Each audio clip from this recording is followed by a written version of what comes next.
Good morning, boys and girls, and everybody out there in YouTube and the worldwide internet, or as I like to call it, Al Gore's playground.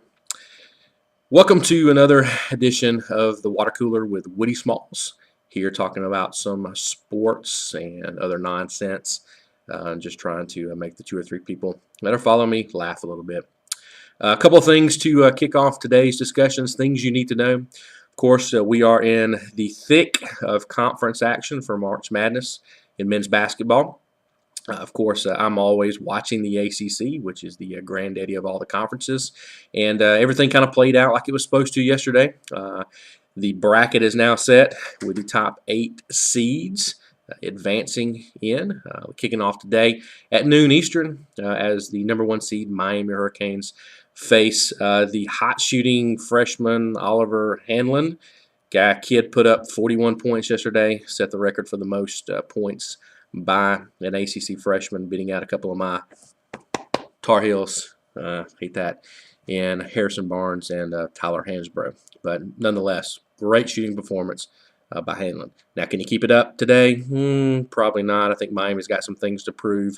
If Miami wins out, they could easily be number 1 seed, kind of steal that from the Duke Blue Devils, who everybody thinks is going to end up number 1, for what that's worth. Second game of the day, starting around 2 o'clock, will be the 4 and 5 game. Always exciting. I don't know what you're going to get with this one. You've got that defense and the pace that can sometimes be a little bit depressing by the Virginia Cavaliers versus NC State. Of course, NC State was picked by many in the preseason to win the regular season and the ACC and kind of be one of those resurgent type programs this year for the Wolfpack and their fans.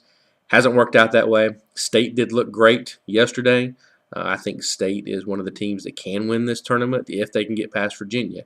And I think today they keep things going pretty well. I think this is they dictate the tone, and NC State puts up 80 or plus points, which is never good for Virginia. Any team that can get up that many points is going to give the Cavaliers lots of problems.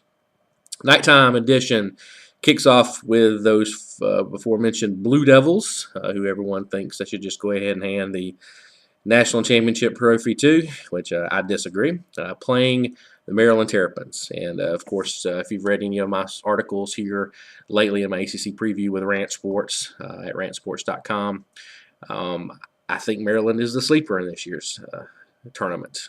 Did a great job yesterday coming back. Absolutely, just looked fantastic in the second half overall. And I think their matchups with their bigs, their ability to play defense, their quickness, I think they can give Duke fits. And I think Maryland's going to win this ball game tonight by 8 points. So you heard it here first as far as that goes. And, of course, the nighttime game has my Tar Heels playing against the Florida State Seminoles. I was really hoping kind of Clemson would win this game. It's a little bit of a nerve-wracking game.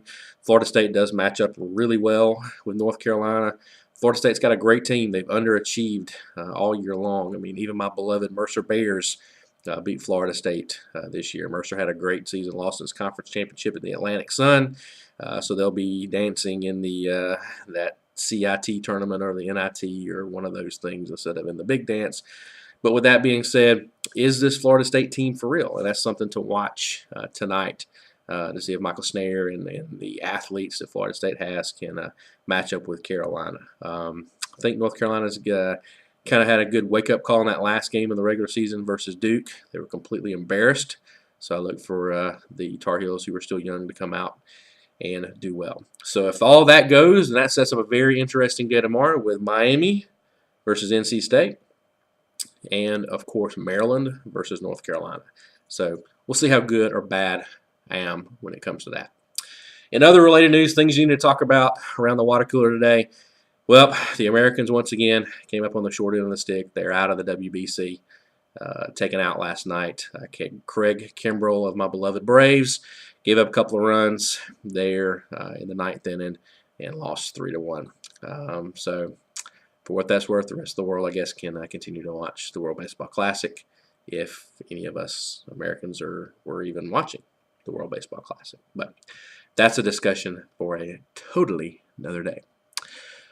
So with that, I will leave you with my final parting shot, which is for University of Georgia fans. If you can believe it, your team and your athletes and your players have almost made it through an entire week of spring break with no arrests. You've heard me correctly. Your team has made it through an entire spring break with no arrests. Still a couple of days going. Maybe I just jinxed it. I don't know. But I think that bodes well. Aaron Murray, of course, has been over in Oklahoma or somewhere, Texas, working out with a high school team. I mean, he didn't even go have any fun on spring break. So, you know, maybe this Georgia team coming up this year has something going. And that's something I'll write about a little bit later as far as some quotes from an interview with Aaron Murray on 680 The Fan here in Atlanta last week. So that's about it for the water cooler for today, and I hope you enjoyed. And of course, if you always want to advertise, here's my shameless plug for the day: my wonderful Go Juice of sweet tea from the wonderful Chick-fil-A. If you'd like to advertise here, just let me know. Y'all have a great Friday. Good weekend. Peace out. Ooh.